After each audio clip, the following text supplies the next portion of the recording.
찬송가 64장, 찬송가 64장, 기뻐하며 경배하세, 기뻐하며 경배하세. 찬양 부르심으로 하나님께 영광 올려드리겠습니다. 기뻐하며 경배하세, 영광의 주 하나님.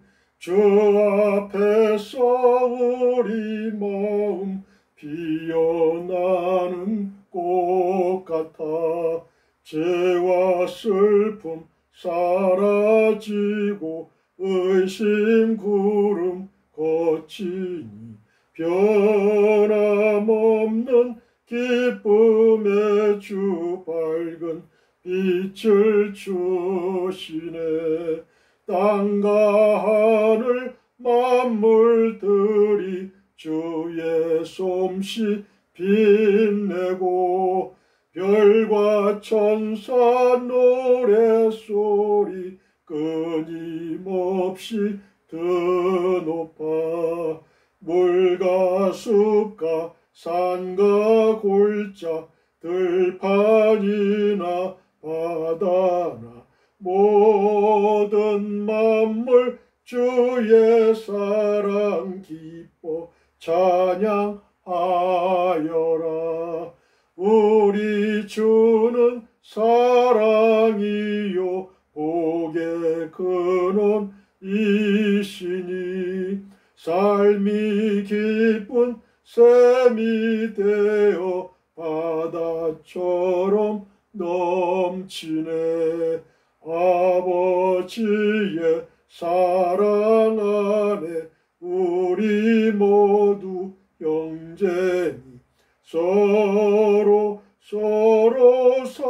사랑하게 도와주시옵소서. 새벽별의 노래 따라 힘찬 찬송 부르니 주의 사랑 줄이 되어 한맘 되게 하시네.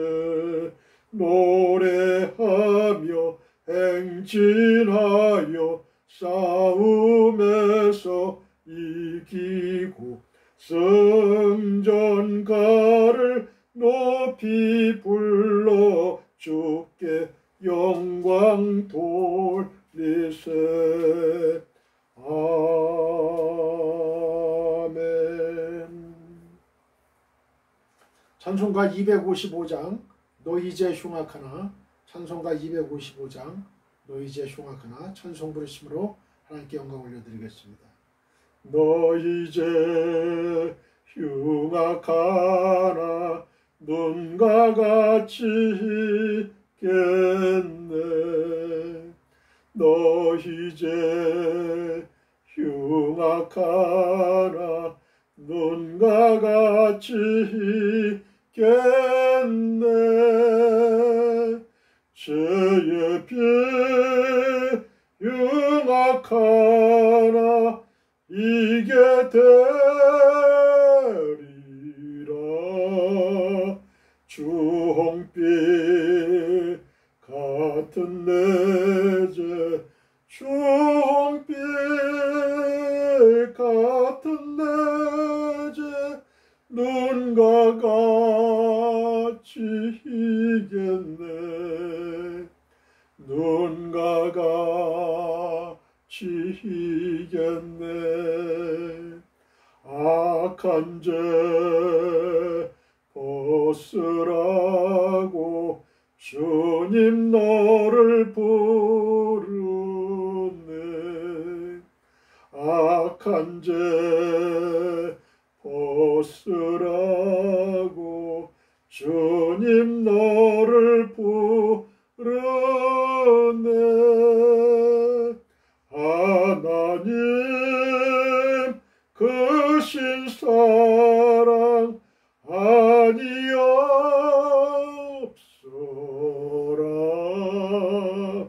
악한 죄 벗으라고 악한 죄 벗으라고 주님 너를 부르네. 주님 너를 부르네. 너 이제 사해 주사 기억 아니하시네. 너 이제 사해 주사 기억 아니하시네.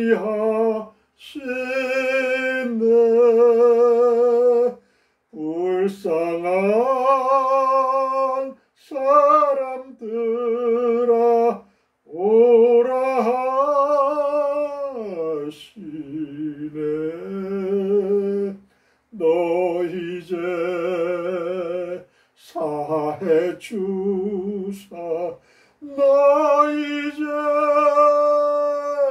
사해 주사 기억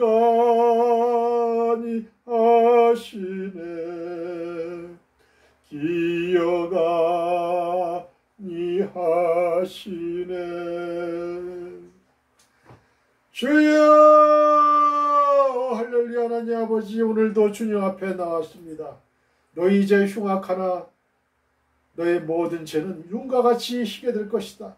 나를 믿으면 너희 죄가 눈과 같이 희게 될 것이다 말씀하셨습니다. 아버지 하나님, 이 세상의 모든 죄악은 너무나 검고 흉악합니다.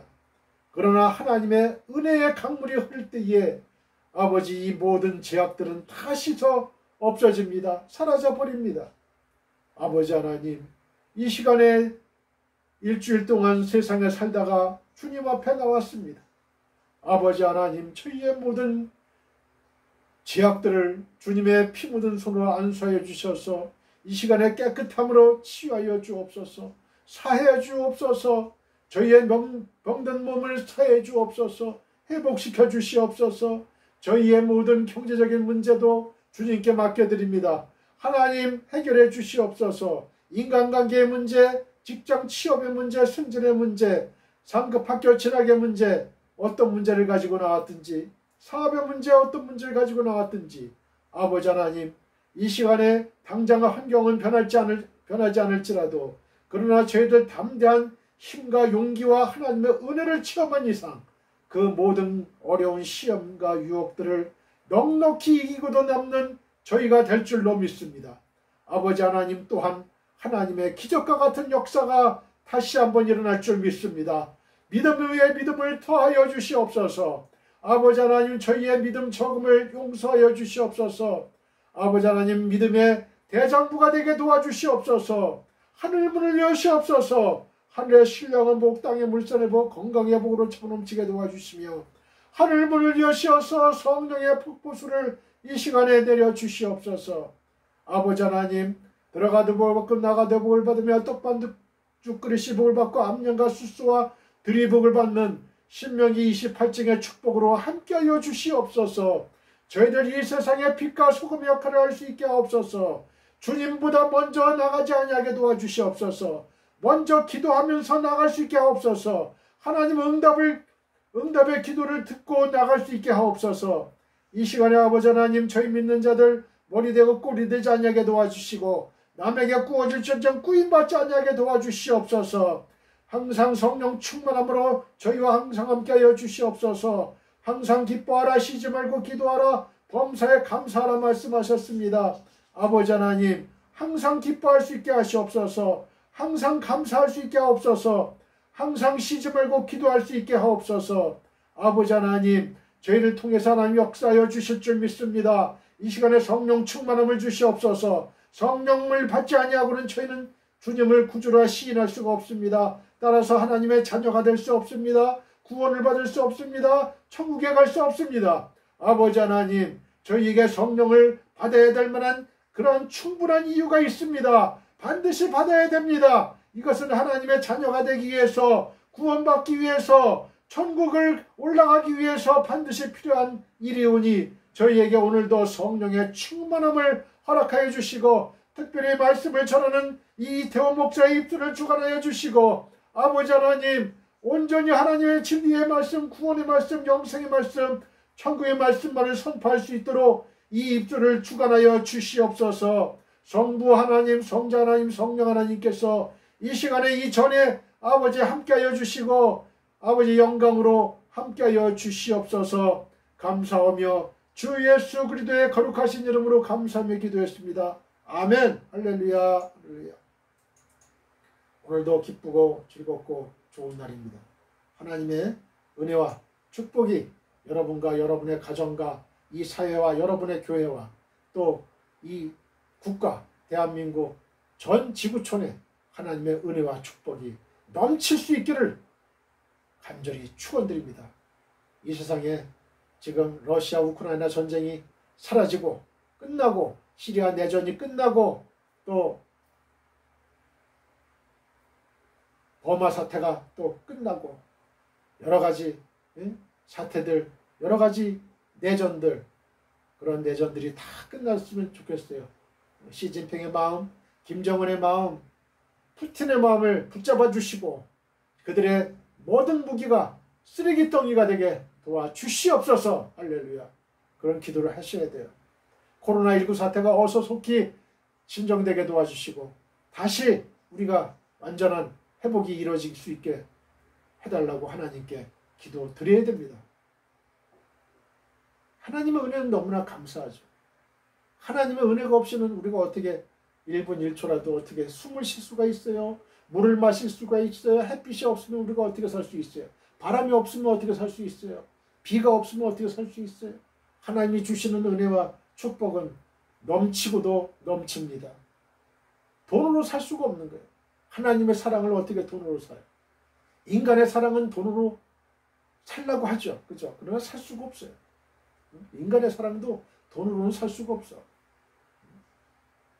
세속적인 사람들은 돈으로 살 수가 있다고 여기고 사랑을 쟁취하려고 하겠죠. 그러나 그 사랑도 오래 못 가죠.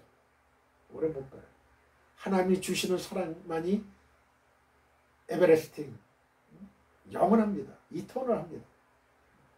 오늘도 하나님의 살아계신 음성을 여러분들 들으시길 바라고 하나님의 축복이 여러분에게 임하기를 바랍니다. 하나님의 기적의 역사가 신의 은사가 여러분에게 임할 줄 믿습니다. 할렐루야. 믿는 자에게 내 믿음대로 될지어다. 할렐루야.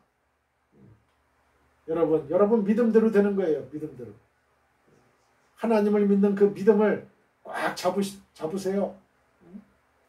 하나님, 제가 기도하는 거 아버지 하나님 아시지 않습니까? 나의 모든 문제를 아시지 않습니까? 전지전능하신 하나님 아버지께 모든 문제를 내어 맡기세요. 내어 드리세요. 그럴 때 하나님이 역사하시는 거예요. 성령의 역사하시는 거예요. 성령께서. 내가 내 문제를 해결하려고 하면 전혀 해결의 기미가 보이질 않아요. 해결할 수가 없어요. 오로지 생사 화복을 주관하시는 야훼 하나님. 우리가 육신의 장막을 벗어날 때 우리를 천국으로 인도하시는 분, 그분도 하나님이세요. 그분도. 그 하나님을 믿어야지. 누구를 믿겠어? 축복을 준다 그러면은 동상을 만들어 놓고 거기에 그냥 손을 너무나 그냥 터치해가지고 반들반들해져. 여러분, 축복을 누가 주셔요? 축복을 받으려면 어떻게 돼야 돼요? 하나님 말씀을 읽고 연구하고 하나님 말씀을 믿어야 돼요. 예수님을 믿어야 되는 거야. 예수님 믿으면 반드시 축복의 열쇠를 우리가 받는 거예요. 축복의 문이 열리는 거예요. 축복의 문이. 응? 축복의 문이 열리는 거예요.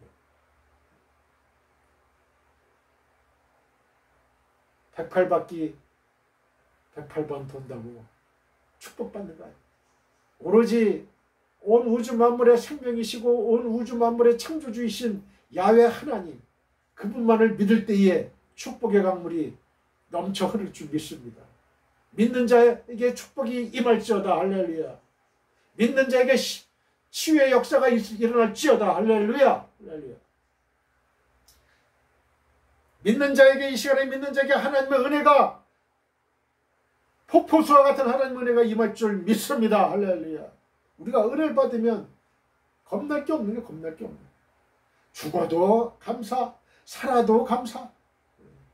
사랑하는 성도 여러분, 우리는 주님의 지상 명령을 따라 우리의 일평생을 전도와 선교를 해야 할 책임과 권리를 갖고 있습니다. 너희는 땅끝까지 이르러 내 증인이 되리라고 예수님이 직접 말씀하셨습니다. 우리는 우리의 가까운 가족, 친족, 친구, 지인, 회사 동료 등에게 이태호 목사의 유튜브 및 페이스북 등에서 설교 방송을 시청하라고 권하시면 돼요. 검색창에 이태호 목사 설교라고 치면 저의 설교 영상을 시청하실 수 있습니다. 다른 이야기는 하지 마시고 하나님의 감동적이고 은혜로운 말씀이 있으니 한번 시청하라고만 하시면 됩니다. 바로 그것이 전도요 선교입니다. Dear fellow believers, we have the responsibility and right to evangelize and to missions throughout our lives according to the Lord's great command. You will be my witnesses to the ends of the earth, said Jesus himself. We can recommend our close family, relatives, friends, acquaintances, and company colleagues to watch Pastor Riteo's sermon broadcast on YouTube and Facebook. If you type Pastor Riteo's sermon in the search box, you can watch my sermon video. Don't talk about anything else. They are God moving and gracious words, so you just have to watch it. That is evangelism missions. 오늘의 설교 제목은 기도하지 않은 결과입니다. 본문은 요한복음 18장 12절부터 27절입니다. 자, 저를 따라해 보세요. 기도하지 않은 결과.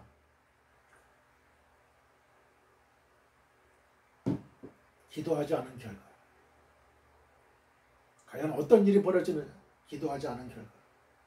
여러분, 흥미진진하게 오늘의 설교를 들으시면 아주 재밌습니다. 재밌어요. 하나님 말씀은 너무나 재밌는 거야.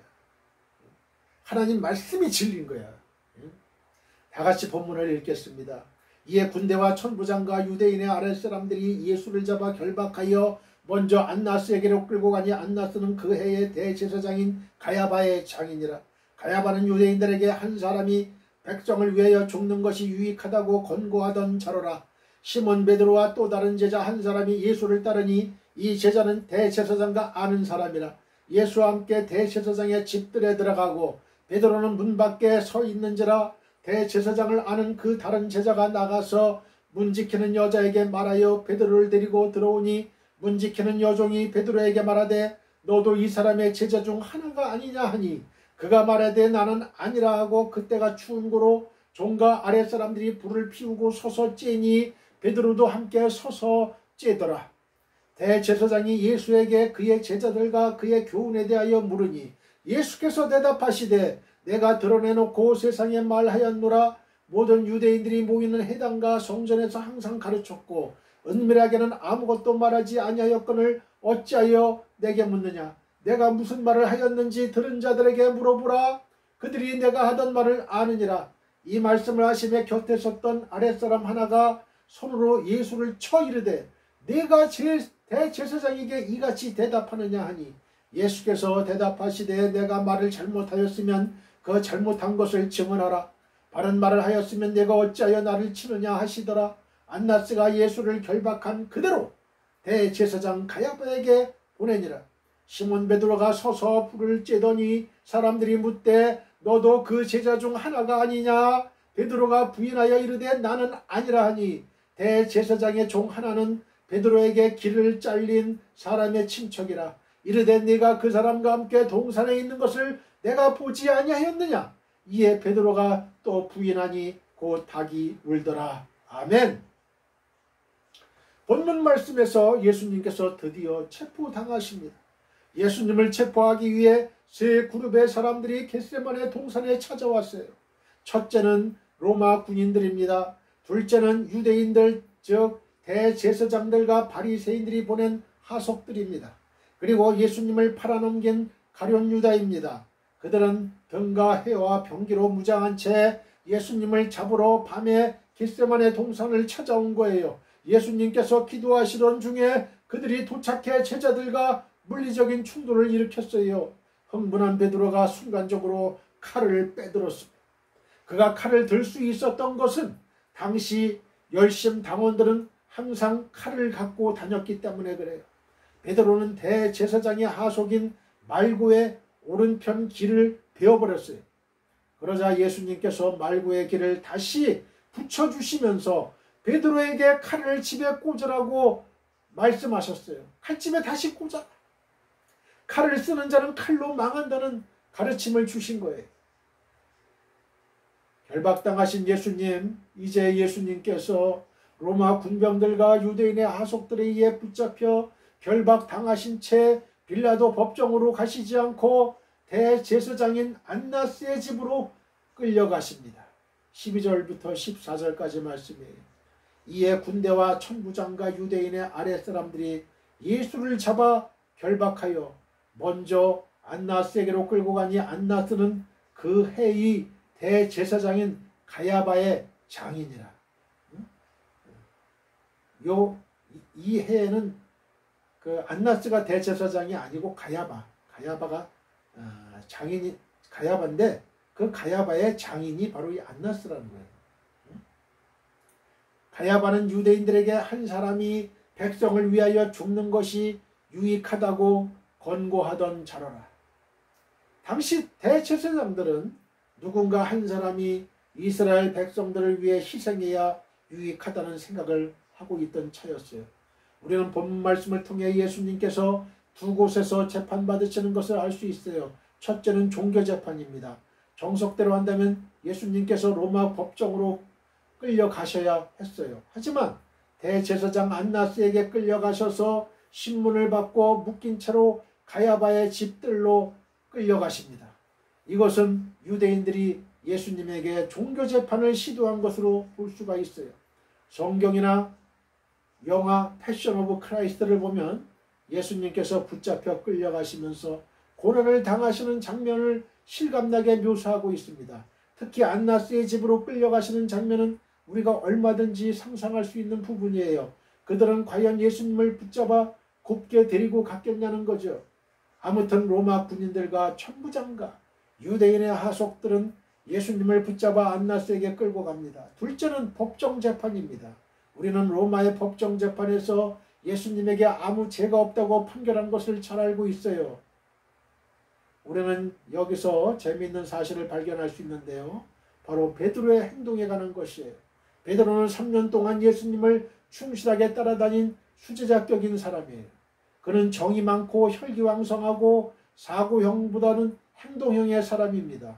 자신의 목숨을 걸고 예수님을 따르겠다고 엄청나게 큰 소리를 쳤던 사람이에요. 그리고 예수님에게 위기가 닥치자 순간적으로 칼을 빼들고 행동으로 옮긴 사람입니다. 이런 적극적이고 열정적이며 헌신적인 베드로가 예수님께서 체포당하신 순간부터 미심쩍은 행동을 보이기 시작을 해요. 베드로뿐만 아니라 모든 제자들이 평소와 다른 행동을 보인 것이지요.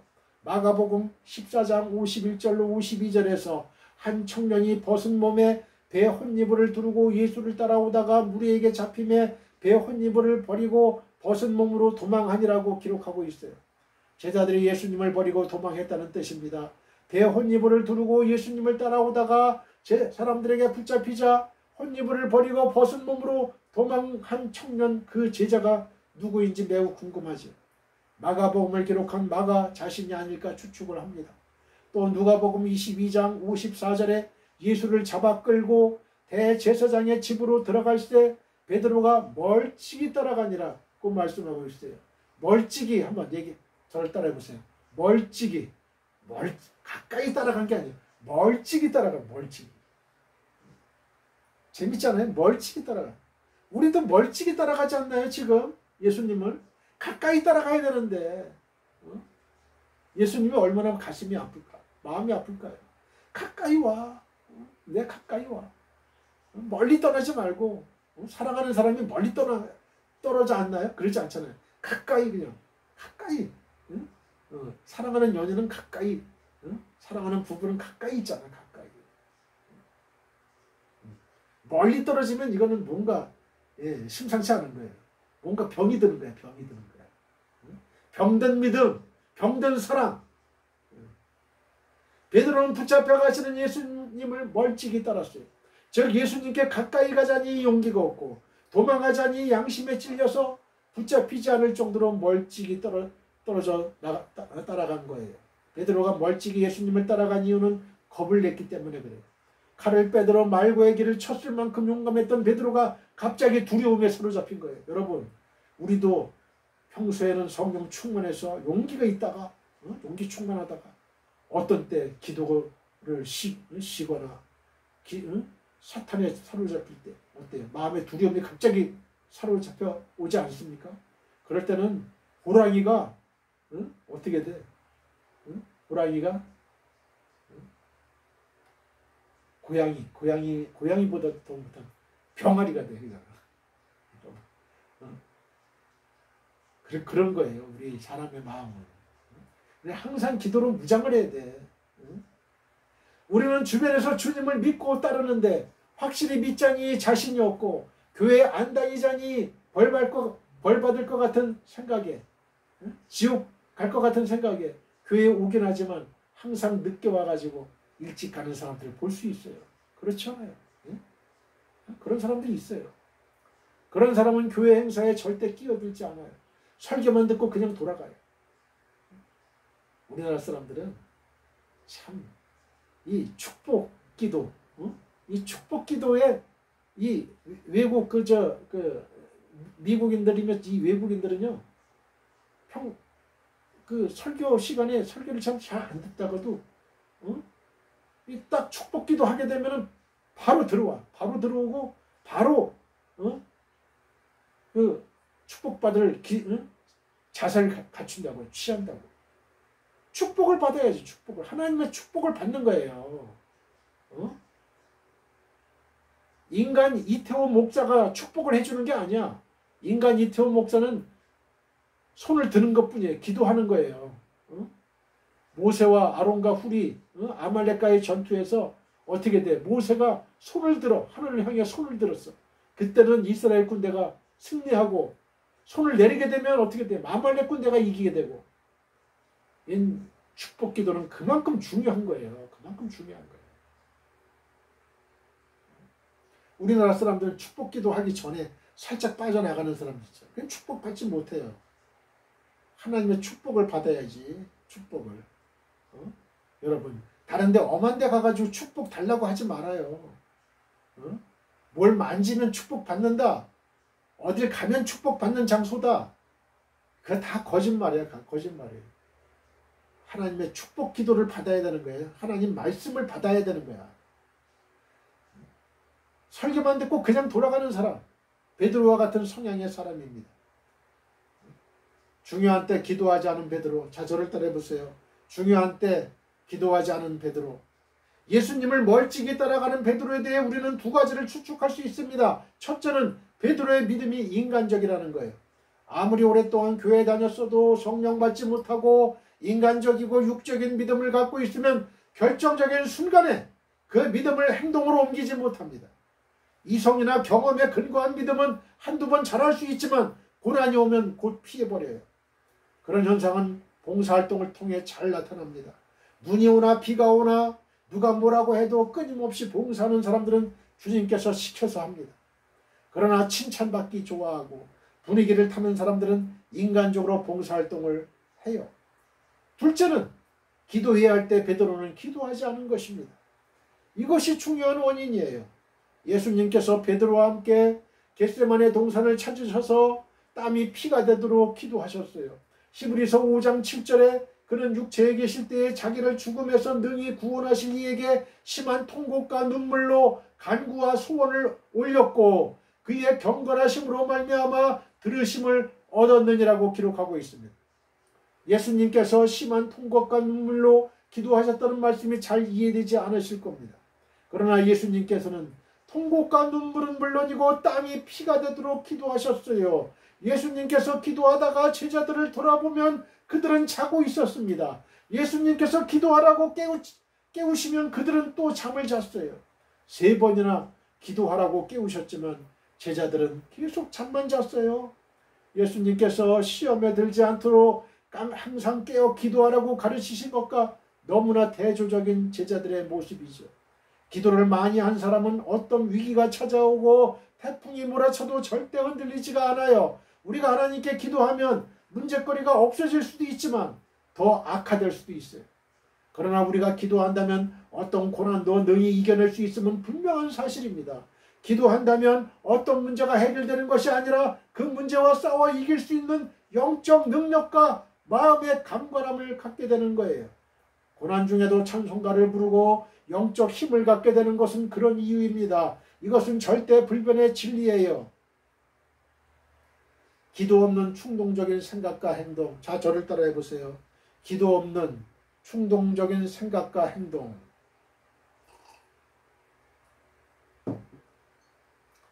예수님께서 기도하실 때 베드로는 잠을 잤어요. 그러다 로마 군인들과 유대인의 하속들과 가룟 유다가 예수님을 잡으러 왔을 때 그는 칼을 빼들고 휘두르는 충동적인 행동을 하게 됩니다. 우리는 기도하지 않으면 충동적 생각과 행동을 하게 되고 나쁜 결과를 낳게 되는 것을 알 수가 있어요. 충동적인 생각과 행동은 멋져 보이고 그럴듯하게 보이지만 항상 최악의 결과를 낳게 됩니다. 베드로가 기도하지 않은 결과로 충동적 행동을 자행해서 말고의 오른편 길을 배웠지만 예수님께서 말고의 길을 도로 붙여주시며 베드로에게 칼집에 꽂으라고 말씀하셨어요. 그것은 예수님께서 모든 상황에 대비해 기도로 준비하신 것을 뜻합니다. 예수님께서는 무장한 사람들이 아무리 많이 찾아오고 어려운 상황이 닥쳐도 결코 흔들리지 않으세요. 인생에서 봄도 있고 여름도 있고 가을도 있고 겨울도 있죠. 인생은 항상 평온하고 온화한 게 아니라 때로는 시련을 맞이합니다. 그러나 기도로 믿음으로 준비가 되어 있으면 어떤 시련이라도 넉넉히 이기고 남습니다. 15절 16절 말씀을 봅니다. 시몬 베드로와 또 다른 제자 한 사람이 예수를 따르니 이 제자는 대제사장과 아는 사람이라 예수와 함께 대제사장의 집들에 들어가고 베드로는 문 밖에 서 있는지라 대제사장을 아는 그 다른 제자가 나가서 문 지키는 여자에게 말하여 베드로를 데리고 들어오니. 아멘. 어디까지 예수와 함께 할 수 있는지가 신앙의 깊이 여부를 나타냅니다. 자, 저를 따라해 보세요. 어디까지 예수와 함께 할 수 있는지가 신앙의 깊이 여부를 나타낸다. 15절 16절을 보면 베드로와 요한이 군병들에 의해 결박된 채로 끌려가시는 예수의 뒤를 쫓아 대제사장의 집 안에까지 들어간 사실이 나와요. 다른 제자들은 모두 예수를 버리고 도망하였지만 이 두 사람은 그분이 신문을 받으시는 자리까지 따라갔던 것입니다. 물론 이들도 예수께서 붙잡히실 때에는 다른 제자들과 마찬가지로 도망쳤을 거예요. 그러다가 예수께서 붙잡아 가시는 것을 보고 멀찍이서 그 뒤를 쫓았던 것입니다. 누가복음 22장 54절. 그러나 이것만도 그들에게는 큰 용기가 요구되는 일이었어요. 그들이 예수의 뒤를 쫓는다는 것은 분명히 위험이 따르는 행동이었습니다. 어쩌면 그들은 예수와 똑같이 포박을 당할 수도 있었어요. 그럼에도 불구하고 그들이 멀찍이에서나마 끌려가시는 예수의 뒤를 쫓은 것은 그들에게 예수에 대한 남다른 사랑이 있었기 때문에 그렇습니다. 베드로의 실패를 보기 전에 우리는 먼저 이 점에 주목해야 됩니다. 그는 예수를 누구보다도 사랑하는 사람이었고 용기도 있었지만 그럼에도 그가 실패한 사실은 예수를 따라가는 것이 인간의 의지만으로는 한계가 있음을 잘 알게 합니다. 위로부터 능력을 받아야 가능한 것이 바로 이 일입니다. 누가복음 24장 49절. 순교도 마찬가지죠. 위로부터 능력을 받지 않으면 아무도 순교할 수가 없어요. 예수를 따라간 이 두 제자들을 통해서 우리는 신앙의 깊이를 재는 척도가 무엇인지 알게 됩니다. 그것은 교회를 얼마나 오래 다녔는가 하는 신앙의 연륜과 무관하고 교회에서 받은 직분이나 맡고 있는 역할과도 무관해요. 아무 관계가 없어요. 헌금을 많이 한다든지 봉사를 많이 하는 것도 중요하기는 하나 신앙의 깊이를 재는 척도는 되지 못합니다. 성경에 대한 지식이 많은 것이나 신학적으로 조예가 깊은 것도 역시 마찬가지예요. 신앙의 깊이를 재는 유일한 척도는 어디까지 예수와 함께 할 수 있는가 하는 것뿐입니다. 그분이 어디로 가시든지 따라갈 수 있는 사람이 1등 성도예요. 예수께서는 제자직의 조건으로 3가지를 말씀하셨는데요. 자기를 부인하라는 것이고 그게 첫째고 둘째는 자기 십자가를 지라는 것이고 마지막은 셋째는 나를 좇으라는 거예요. 마태복음 16장 24절. 자기를 부인하라. 자기 십자가를 지라. 나를 좇으라. 그리고 이 좇으면은 제한을 두지 않으셨어요.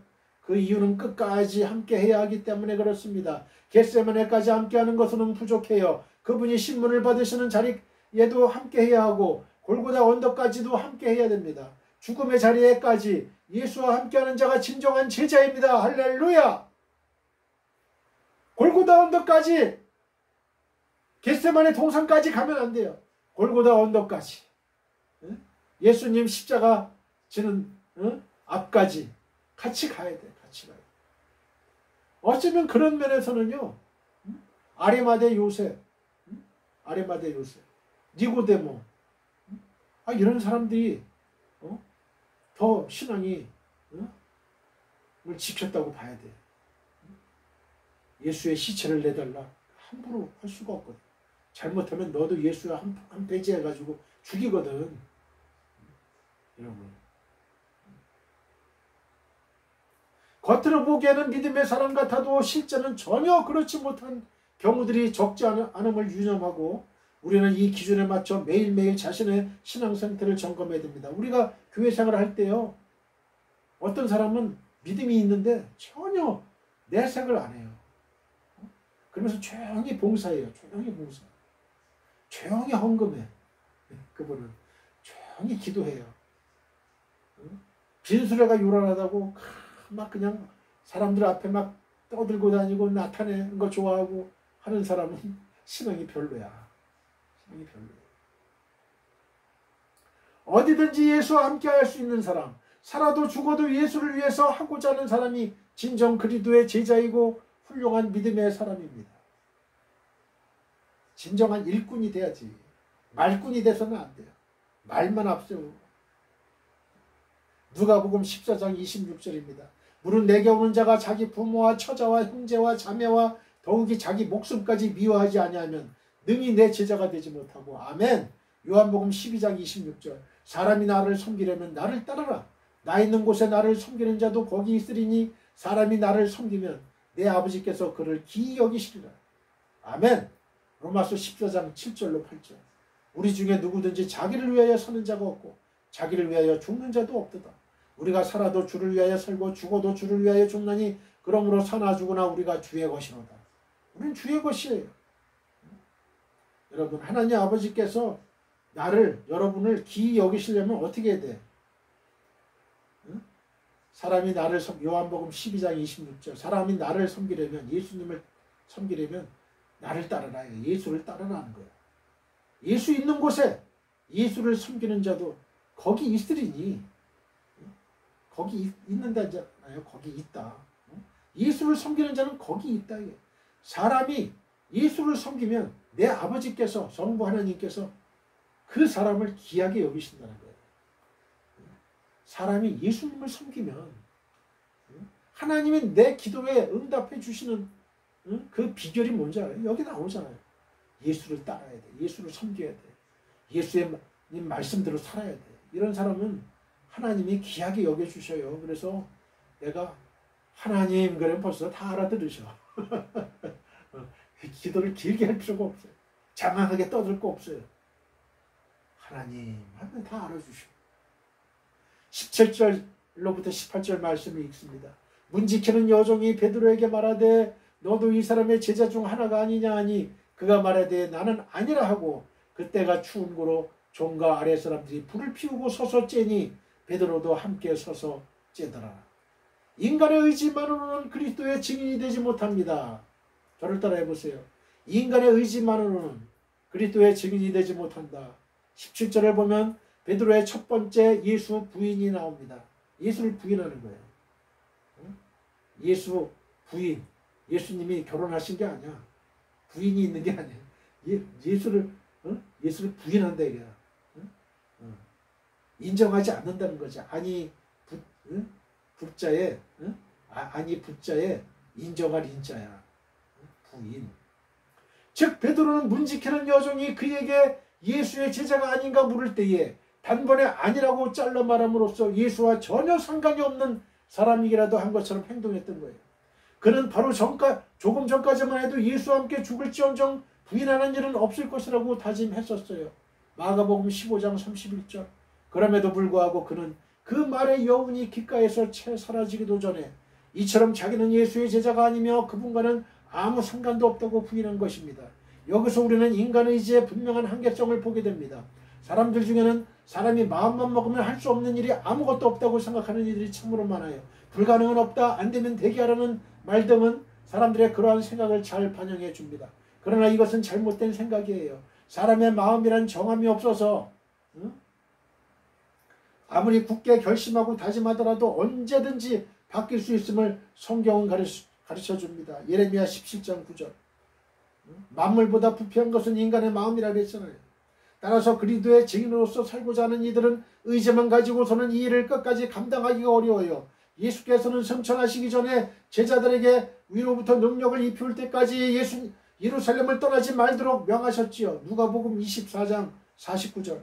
그 이유가 무엇인지 아세요? 바로 그리스도의 증인이 되는 일, 곧 복음 전파는 인간의 의지만으로 감당할 수 있는 일이 아니기 때문에 그렇습니다.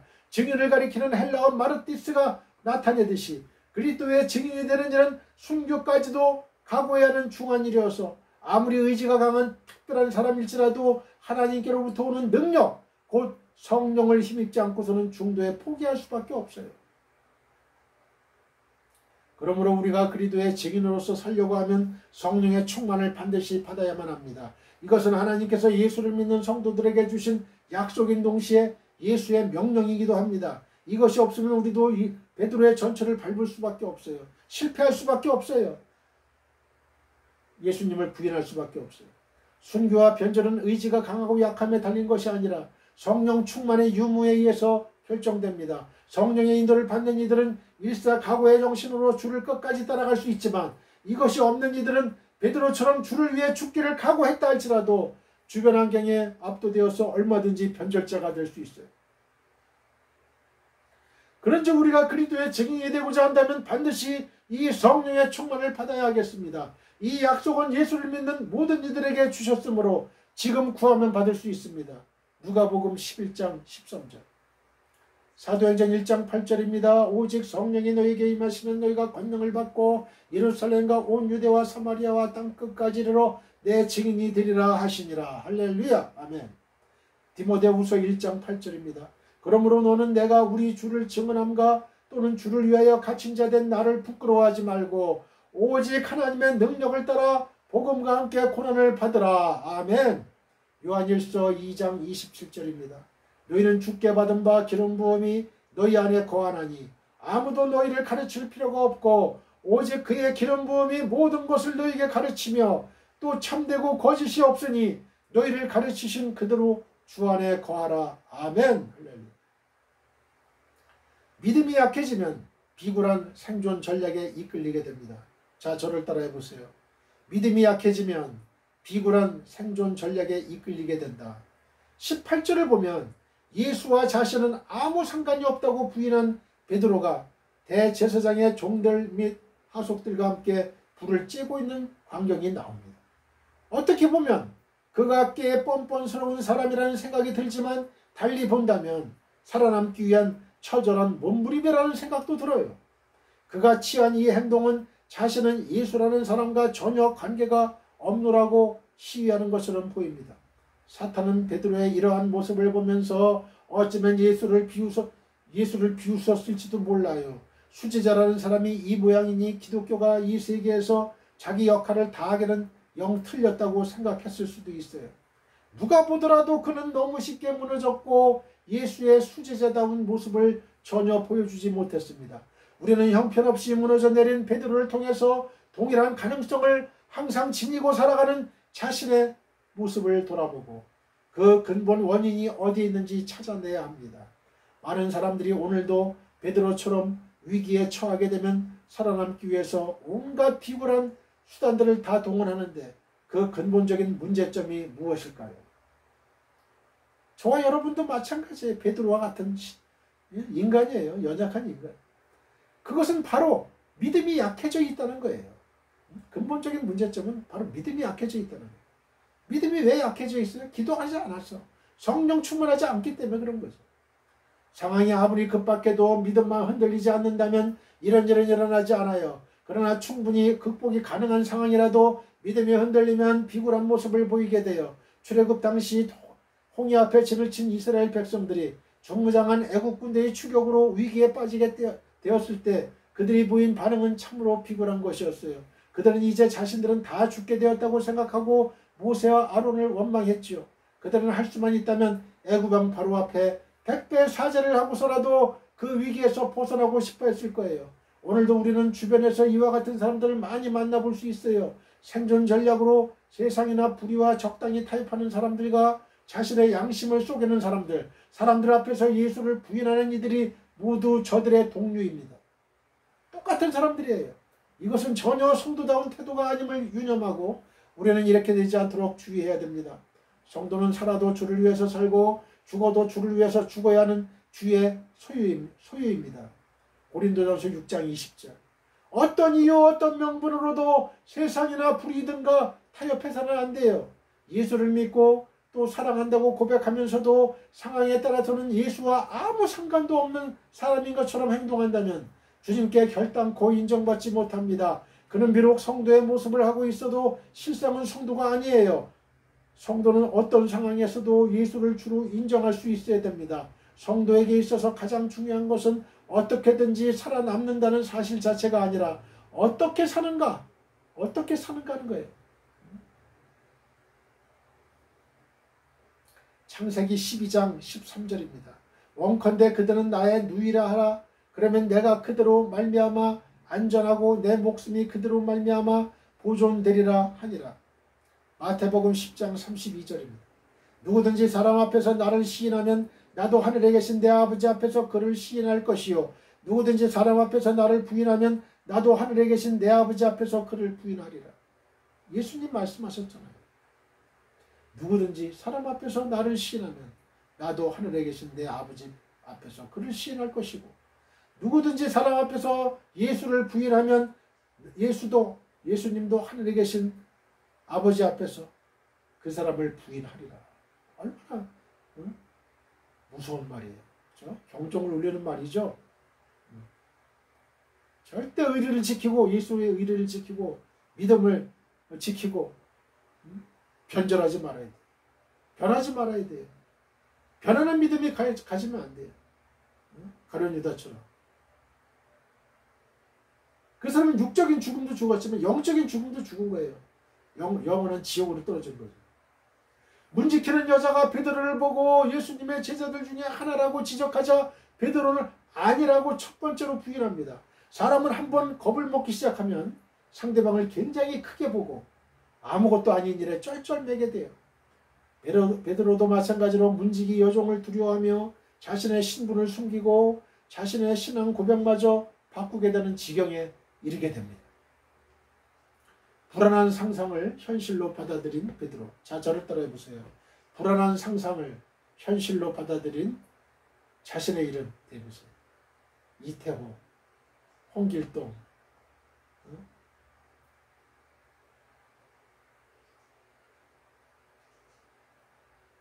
여기서 우리가 발견할 수 있는 것은 두 가지예요. 하나는 굉장히 좋은 것처럼 보이는 베드로의 믿음이 육신적이라는 거예요. 육신적이라는. 이런 믿음은 보통 때에 잘 드러나지 않지만 위기 상황에 닥치면 그대로 드러나요. 우리가 가진 믿음이 진짜인지 가짜인지 아니면 누군가 욕을 해주면 금방 알 수 있어요. 우리를 힘들게 하면 우리의 믿음이 인간적인 것인지 성령님에 의한 것인지 알 수 있어요. 가장 쉬운 방법은 오른편 뺨을 때리면 왼편 뺨을 내밀 것인지 아닌지로 알 수 있어요.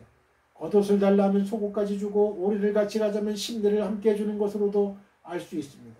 베드로는 창피하게도 자신의 모든 것을 드러내고 말았어요. 3년 동안 예수님을 따라다녔지만 아무 소용이 없게 된 것이죠. 기도해야 할 중요한 시기에 육적인 피곤함으로 기도하지 않고 잠만 잤기 때문에 십자가를 감당할 만한 영적 준비가 되어 있지 않은 거예요.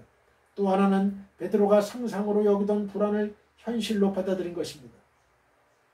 때로 우리 인생에 위기가 올 수도 있어요. 어쩌면 건강을 잃고 직장에서 내몰리게 될지도 모릅니다. 다음 직장이 구해지지 않을지도 모릅니다. 그러면 갑자기 불안해지면서 불안이 현실을 점점 지배하게 됩니다. 사람이란 원래 좋은 상상보다는 최악의 상상을 하는 경향이 있어요. 그렇지 않습니까? 저와 여러분들 다 경험은 맞아요. 그리고 상상을 사실로 받아들이게 돼요. 이러면 문제가 이제 심각해지는 거죠. 이런 현상이 베드로에게 나타난 거예요. 절대로 그 부정적인 상상을 사실로 받아들이면 안 돼요. 사탄아 물러가라. 사탄아 물러가라. 19절로 21절 말씀입니다.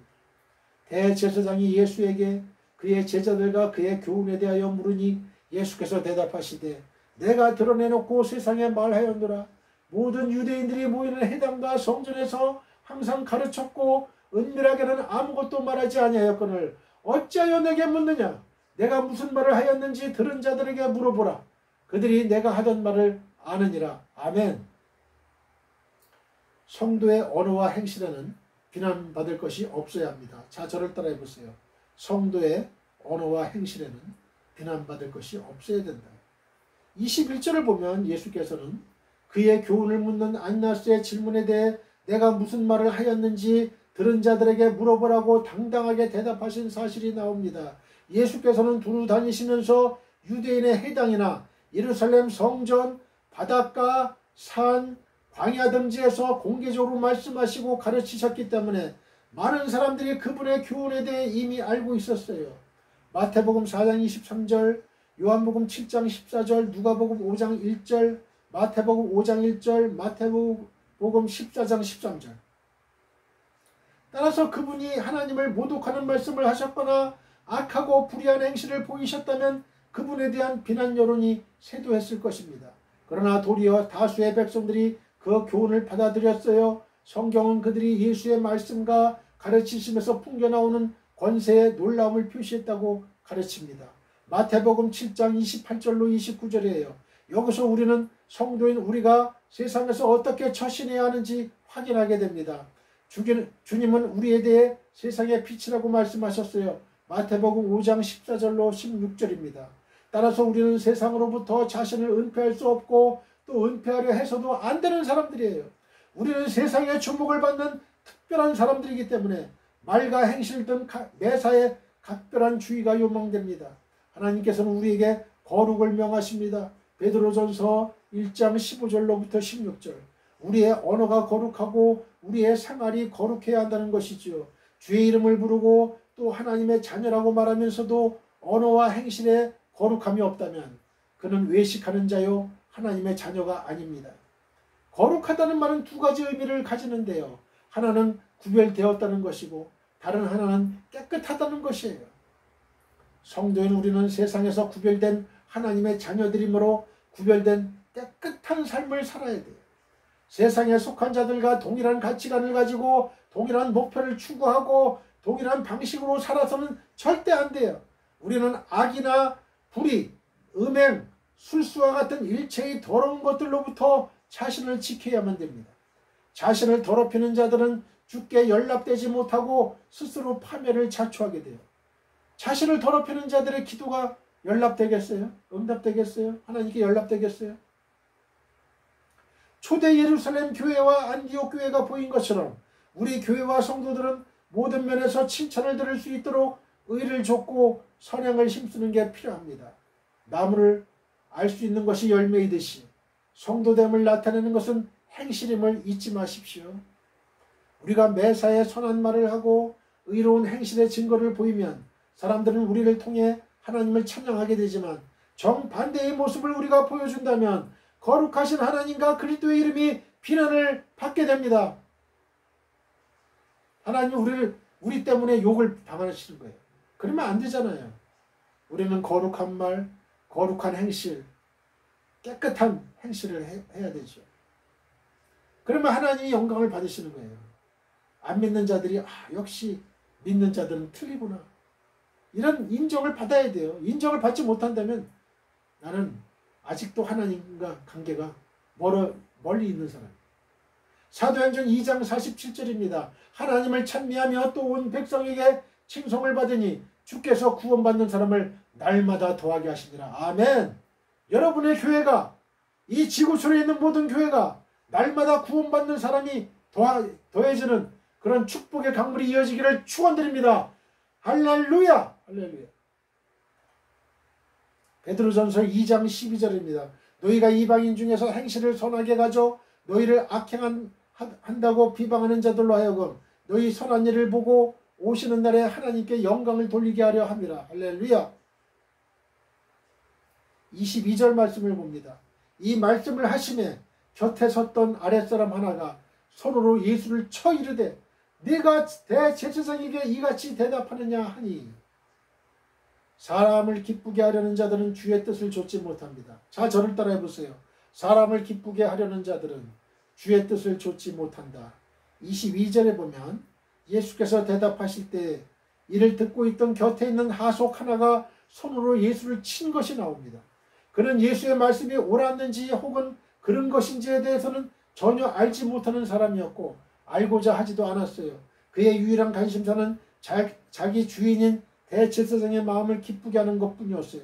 그래서 그는 예수께 대해 이처럼 무례한 행위도 서슴지 않은 것입니다. 그는 스스로 옳고 그름을 판단하여 행동하는 자유인이 아닌 안나스의 일개 사냥개에 지나지 않았던 거예요. 주구에 지나지 않았던 거죠. 앞잡이에 지나지 않았던 거예요. 개가 주인에게 잘 보이려고 무슨 짓이든지 다 하듯이 그 역시 그런 사람이었어요. 여기서 우리는 사람에게 잘 보이려고 하는 행위, 사람을 기쁘게 하려는 삶이 성도에게 얼마나 위험한지를 확인하게 됩니다. 우리 중에 누구든지 사람에게 기쁨을 구하려 한다면 그는 그들이 원하는 일을 할 수밖에 없어요. 그것이 선하지 못하고 의롭지 못하며 하나님의 뜻에 역행하는 것일지라도 사람들에게 기쁨을 구하는 자들에게는 피할 수 없는 일이에요. 그래서 선거철만 되면 많은 후보들이 지키지도 못할 공약들을 남발하여 민심을 모으려고 어떻게든 한 표라도 더 얻어보려고 애쓰는 것입니다. 성도인 우리는 사람이 아니라 하나님의 기쁨을 구하도록 힘써야 합니다. 할렐루야! 우리에게 있어서 가장 중요한 것은 사람들에게 잘 보이는 것이 아니라 하나님에게 잘 보이는 것이에요.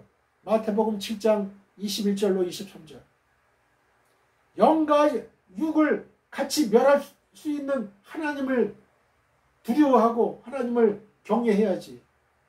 육신만 멸하는 인간을 두려워해서는 안 돼요. 아무리 많은 사람이 훌륭하고 능력이 있다고 찬사를 보낼지라도 하나님의 인정을 받지 못하는 사람은 실패한 자예요. 성도가 힘써 추구해야 할 삶의 방식은 주의 뜻을 좇는 것입니다. 그 이유는 성도인 우리가 이 세상에 속하지 않고 그리스도께 속했기 때문에 그래요. 그러나 사람들에게 기쁨을 구하는 이들에게는 이러한 삶이 불가능합니다. 우리는 이 세상에 살고는 있지만 예수 그리스도에게 속하였으므로 세상과는 대립적인 관계에 있음을 유념해야 돼요. 요한복음 15장 18절로 19절. 성경은 이 세상 임금이 사탄이라고 가르쳐요. 요한복음 14장 30절. 이 말은 세상이 반하나님적이고 따라서 여론이나 사람들의 요구를 좇으려고 하는 이들은 누구라도 반하나님적이 될 수밖에 없음을 가르쳐줍니다. 이것은 우리가 철저히 지향해야 할 삶이에요. 그쳐야 될 삶이다. 사람은 아무도 두 주인을 겸하여 섬길 수가 없어요. 마태복음 6장 24절. 우리는 하나님과 세상 중에서 어느 하나만을 선택해야 됩니다. 이것도 붙잡고 저것도 놓지 않으려는 사람들은 결국 모든 것을 잃고 말아요. 우리가 붙잡아야 할 것은 하나님의 은혜뿐입니다. 사람이 우리에게 줄 수 있는 어떤 것들도 이에 비할 수 없어요. 고린도전서 10장 31절입니다. 그런즉 너희가 먹든지 마시든지 무엇을 하든지 다 하나님의 영광을 위하여 하라. 아멘. 할렐루야. 갈라디아서 1장 10절입니다. 이제 내가 사람들에게 좋게 하랴 하나님께 좋게 하랴 사람들에게 기쁨을 구하랴 내가 지금까지 사람들의 기쁨을 구하였다면 그리스도의 종이 아니니라. 할렐루야. 아멘. 이런 사람이 돼야죠. 하나님의 기쁨을 구하는 사람이 하나님의 사람이고 하나님의 자녀고 천국의 사람이고 영생의 사람이고 소망의 사람이죠. 23절 말씀입니다. 예수께서 대답하시되 내가 말을 잘못하였으면 그 잘못한 것을 증언하라. 바른 말을 하였으면 네가 어찌하여 나를 치느냐 하시더라. 교회는 악인들의 행위를 방관해서는 안 됩니다. 자, 저를 따라해 보세요. 교회는 악인들의 행위를 방관해서는 안 된다. 아주 중요한 말씀입니다. 교회가 쑥대밭이 되는 현상이 바로 이런 행위. 그걸 방관하기 때문에 그래요. 악인들의 행위를. 절대로 방관해서는 안 됩니다. 빨리 격리시켜야 돼요. 분리시켜야 돼요. 다 전염이 되고 말아요. 23절에 보면 여러분 코로나19 사태 때 격리시키잖아요. 가감 없이. 과감하게 그냥 격리시키잖아요. 아무리 가까운 내 아빠, 엄마, 내 동생이라 할지라도 격리시키잖아요. 무서운 거예요, 그게. 전염된다는 게. 좋은 거는 전염이 될수록 좋아요. 그러나 나쁜 행위, 나쁜 사상, 이런 거는 빨리 격리시켜버려요. 23절을 보면 예수께서 자기를 친 하속에게 그 정당성을 입증하도록 요구하신 게 나옵니다. 안나스는 예수를 죄인으로 취급하기 전에 그 혐의를 분명하게 입증할 의무가 있었고 가혹행위를 한 하속도 마찬가지였죠. 그들의 행위는 불법적인 것이었기 때문에 예수께서는 이 재판에 대해 어떤 희망도 걸지 않으셨어요. 하지만 그럼에도 불구하고 예수께서는 악한 자들에게 불의를 시정하도록 요구하신 거예요. 이거 참 중요하죠. 불의를 시정하도록 요구해야 된다는 거예요.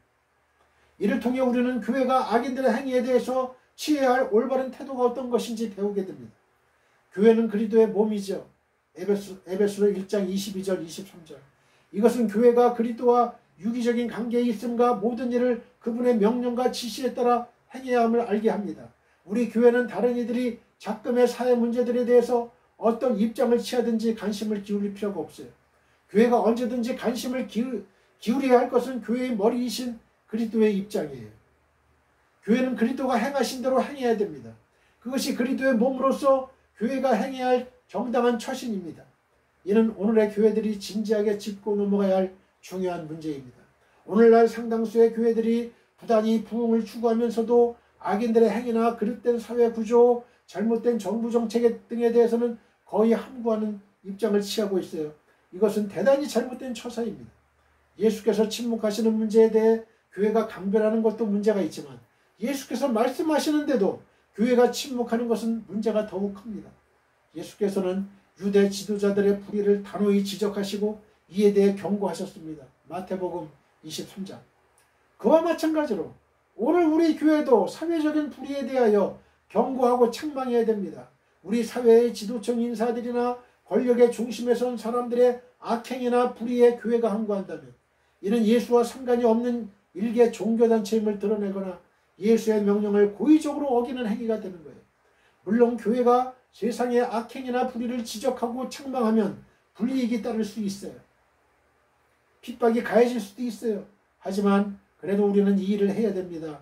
교회의 머리이신 예수께서 그렇게 하셨기 때문에 몸된 교회도 그렇게 하는 게 당연한 거예요. 만약에 교회가 이런 일을 하기를 원치 않는다면 예수와 결별할 수밖에 없어요. 어느 시대나 교회는 그 시대를 일깨우는 하나님의 소리가 되어야 됩니다. The voice of God. 많은 사람이 모여서 큰 소리로 기도하고 찬송한다고 제대로 된 교회가 아니에요. 예수의 입이 되고 손과 발이 되는 교회라야 참된 교회입니다. 에스겔서 3장 17절. 인자야, 내가 너를 이스라엘 족속의 파수꾼으로 세웠으니 너는 내 입의 말을 듣고 나를 대신하여 그들을 깨우치라. 할렐루야. 아멘. 에베소서 5장 11절. 너희는 열매 없는 어둠의 일에 참여하지 말고 도리어 책망하라. 아멘. 디모데전서 5장 20절. 범죄한 자들을 모든 사람 앞에서 꾸짖어 나머지 사람들로 두려워하게 하라. 아멘. 그러잖아요. 범죄한 자들을 모든 사람 앞에서 꾸짖는 거예요. 나머지 사람들로 아주 두려워하게 하라. 이거를 좀 공산당이 배운 것 같아요. 공산당. 인민재판. 인민재판.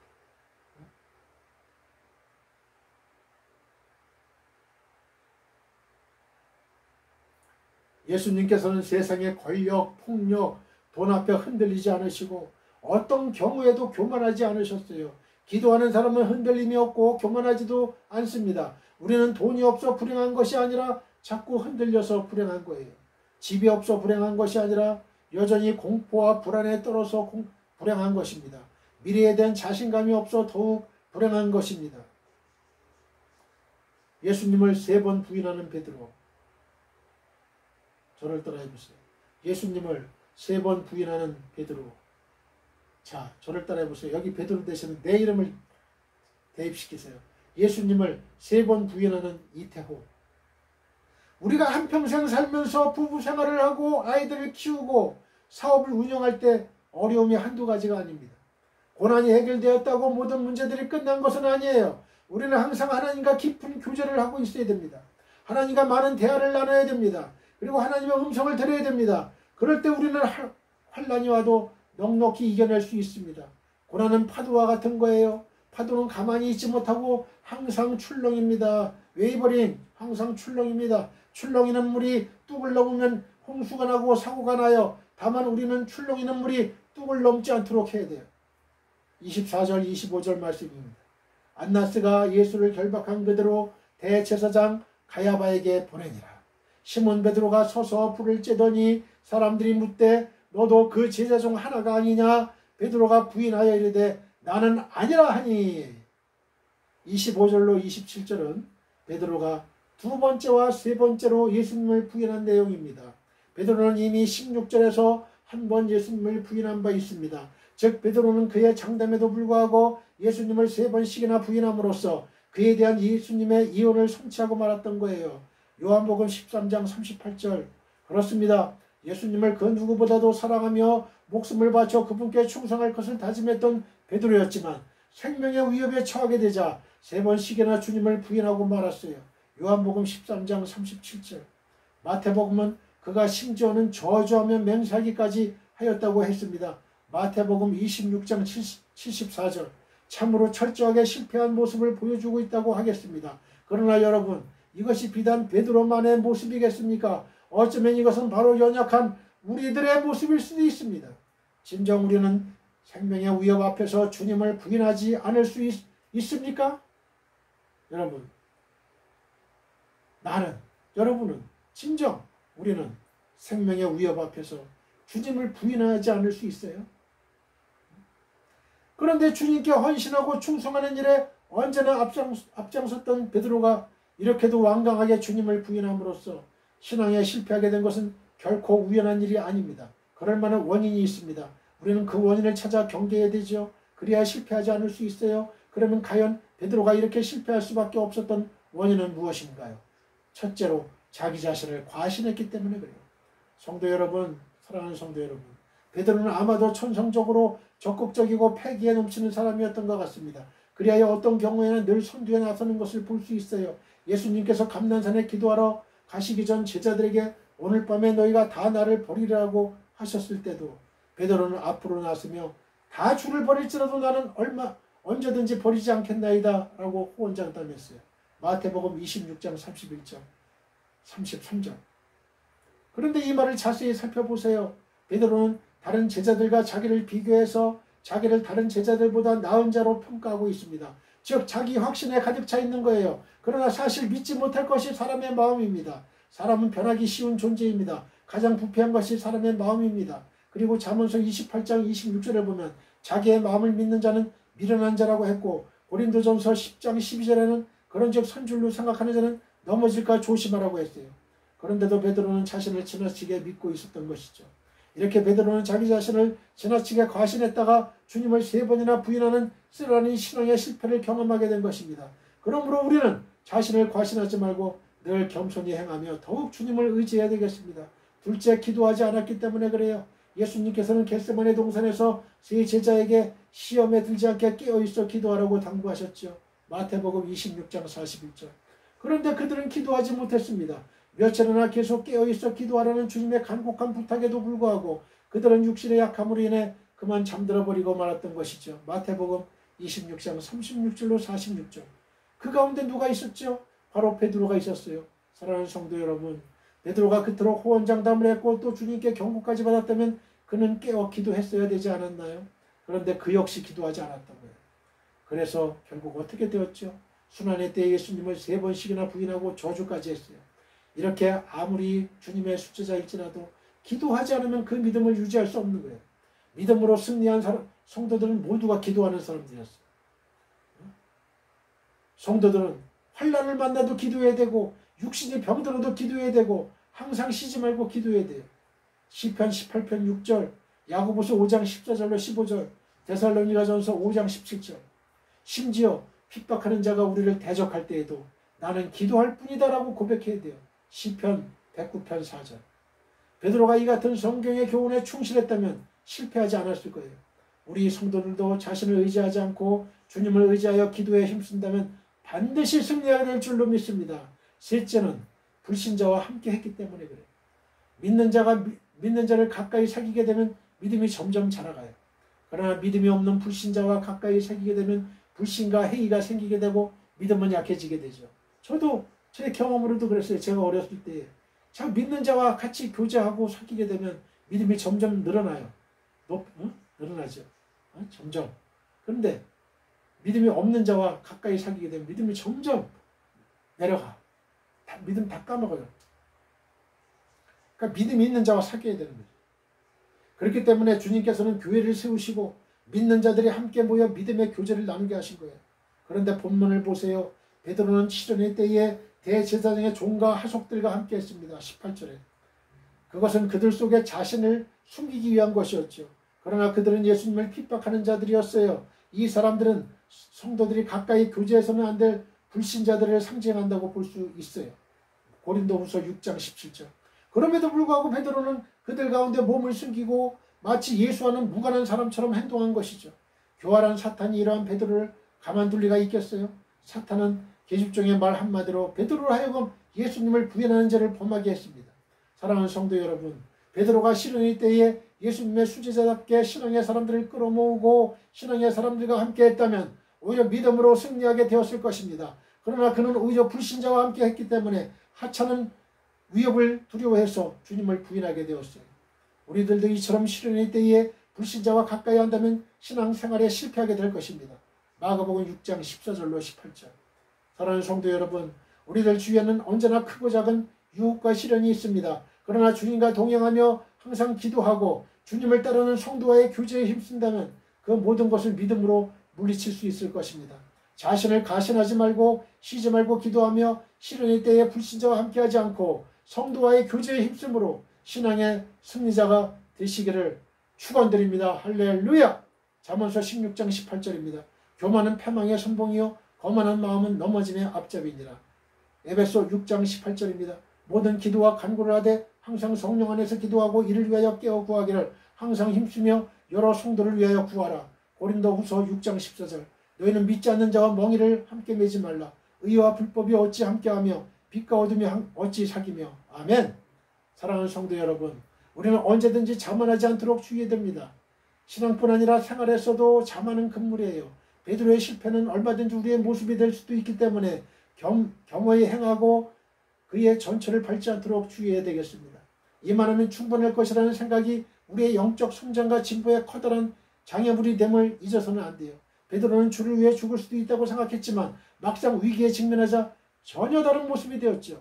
우리가 그의 전철을 밟지 않으려면 성령의 충만을 받아야 됩니다. 성령께서 우리의 모든 것을 주관하시게 하면 우리의 삶이 질과 내용에 있어서 현저히 달라지게 됩니다.